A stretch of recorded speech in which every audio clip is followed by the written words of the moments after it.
Hello everyone, I am श्रुति गुप्ता और आज के वीडियो में हम डिस्कस करने वाले हैं राउंड रॉबिन शेड्यूलिंग एल्गोरिथम के बारे में। तो राउंड रॉबिन शेड्यूलिंग एल्गोरिथम क्या है? यह एक तरह का प्रिमिटिव शेड्यूलिंग है। प्रिमिटिव शेड्यूलिंग में हम देखते थे कि जो भी प्रोसेस होते थे वो सिस्टम के रिसोर्सेज को या प्रोसेसर्स को आपस में शेयर करते थे। तो इसी तरह का एक ये शेड्यूलिंग एल्गोरिथम है जिसमें हर प्रोसेस को एक फिक्स टाइम स्लॉट दिया जाता है। इसे कई बार टाइम क्वांटम या टाइम स्लाइस भी कहा जाता है और जो भी प्रोसेस रेडी क्यू में होते हैं वो एक साइक्लिक वे में एग्जीक्यूट होते जाते हैं। तो एक तरह से यह भी कहा जा सकता है कि यह प्रिमिटिव वर्जन है first come first serve scheduling algorithm का। First come first serve scheduling में क्या था कि जो प्रोसेस क्यू में सबसे पहले आया था वो सबसे पहले एग्जीक्यूट होगा।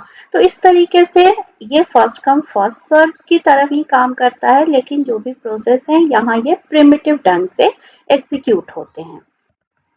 तो इसका एक हम एग्जांपल देखते हैं। यहाँ सपोज हमारे पास एक टेबल गिवन है जिसमें हमारे पास 4 प्रोसेस हैं P1, P2, P3 and P4 और टाइम क्वांटम या टाइम स्लाइस हमारा क्या है 2। यानी कोई भी प्रोसेस 2 टाइम एग्जीक्यूट होगा, यानी 2 टाइम क्लॉक उसको एग्जीक्यूशन का टाइम दिया जाएगा। तो यहाँ हमें 2 चीजें देखनी है।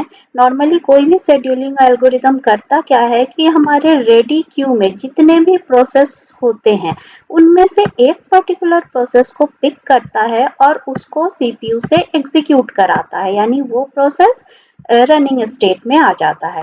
तो रेडी स्टेट से रनिंग स्टेट में ले जाने के लिए हम अलग अलग तरह के शेड्यूलिंग एल्गोरिथम का यूज करते हैं। यहाँ हम राउंड रॉबिन शेड्यूलिंग एल्गोरिथम देख रहे हैं। तो रेडी स्टेट से किस पर्टिकुलर प्रोसेस को पिक किया जाए और उसको रन करवाया जाए, यह देखा जाता है। तो इसके लिए नॉर्मली हमें यहाँ क्यू मेंटेन करना पड़ेगा कि कौन कौन से प्रोसेस अभी रेडी क्यू में है। तो हमें 2 चीजें मेंटेन करनी पड़ेगी, एक तो रेडी क्यू, एक रनिंग क्यू। तो गैंट चार्ट बनाने के लिए पहले हमें देखना होगा रेडी क्यू। तो अगर हम टाइम 0 पर देखें तो हमारे पास सिर्फ एक ही प्रोसेस है, यानी हमारे पास रेडी क्यू में एक ही प्रोसेस है, दैट इज P1।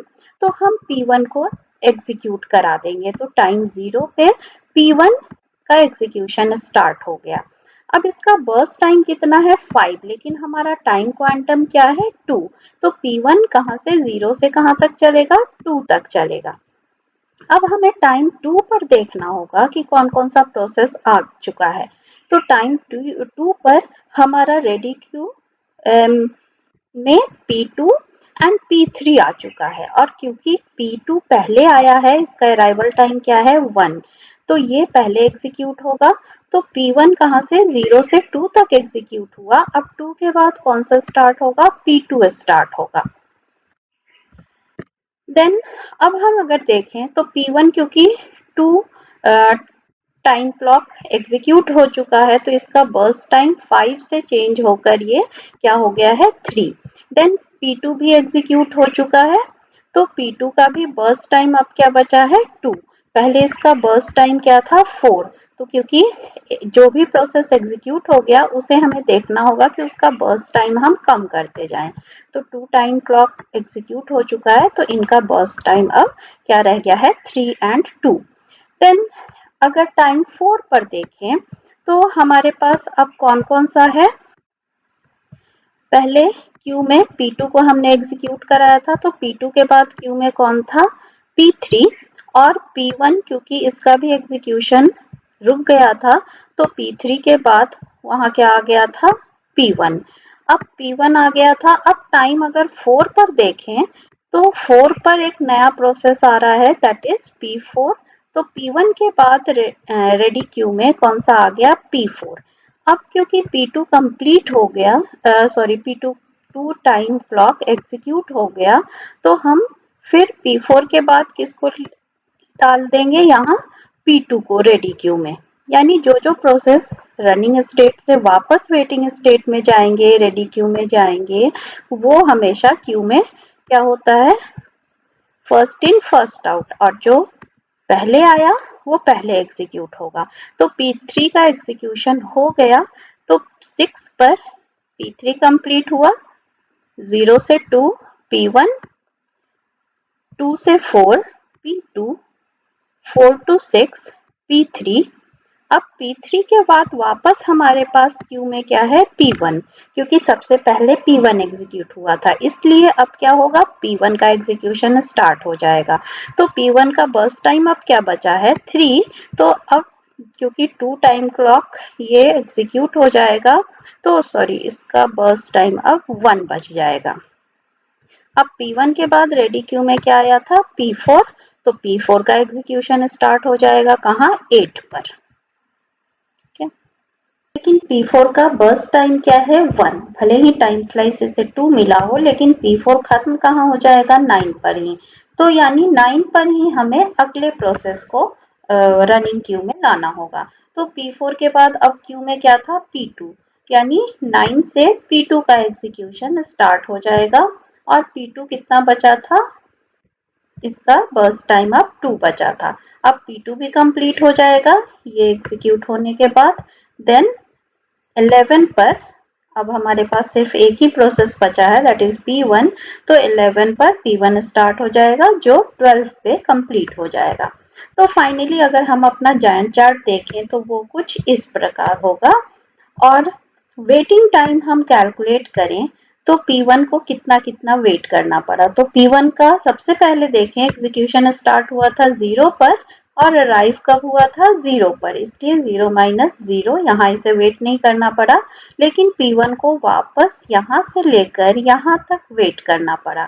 तो P1 फिर से कब स्टार्ट हुआ 6 पर और ये खत्म कब हुआ था, रुका कब था 2 पर। तो 6 माइनस 2 यानी 4 प्लस फिर से P1 कब स्टार्ट हुआ 11 पर और रुका कब था 6 पर, सॉरी 8 पर, यानी 11 माइनस 8। अब टोटल हम करेंगे तो ये P1 का वेटिंग टाइम हो गया। इसी तरीके से आप P2 का वेटिंग टाइम निकाल सकते हैं। P2 का अराइवल टाइम 1 था, तो यहाँ ये स्टार्ट हुआ कब 2 पर और फिर से ये स्टार्ट हुआ P2 कब 9 पर और रुका कब था 4 पर। तो इस तरीके से P2 का वेटिंग टाइम 6 था। तो इसी तरीके से हर प्रोसेस का आप वेटिंग टाइम निकाल सकते हैं और फिर उसका एवरेज वेटिंग टाइम निकाल सकते हैं। हमारे पास 4 प्रोसेस थे, तो हर प्रोसेस के वेटिंग टाइम को आपस में ऐड करके हमने 4 से डिवाइड कर दिया है। तो ये हमारा वेटिंग टाइम हो गया जो हमारे first come first serve scheduling इन सब से कम है।